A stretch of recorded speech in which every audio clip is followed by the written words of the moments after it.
For me, researching and this book was a no-brainer.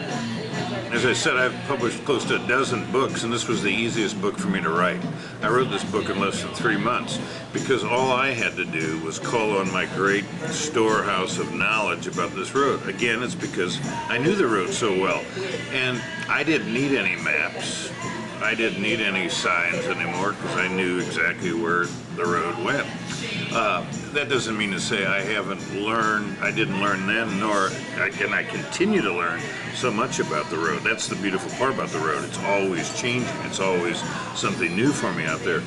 But for me, it was just really opening up my heart and calling in decades of personal knowledge, calling in some chits, going out and searching out the road. And I went out with my wife Suzanne. One of the biggest challenges was to gather the images, and we have all kinds of images in there. Some from professional people, some from Suzanne, some homemade things that are kind of snapshotish. And that was really the biggest challenge, was to assemble the whole thing.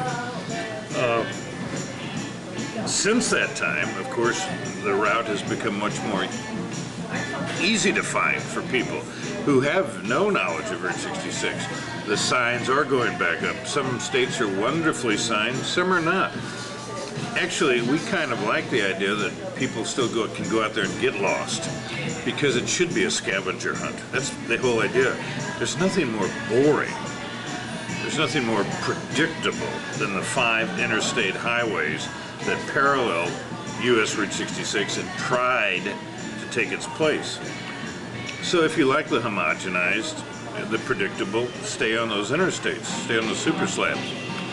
But thankfully you have this alternative. 85% of Route 66 is there. So if you want to take in a spoonful, an episode of the way America used to be, and the way it still is now, in many places, in the non-predictable America, you have this great alternative too. As we like to say, life begins at the off-ramp. All you have to do is be willing to get off the super slab, off the interstate, off the turnpikes, and go back to the free road and just follow.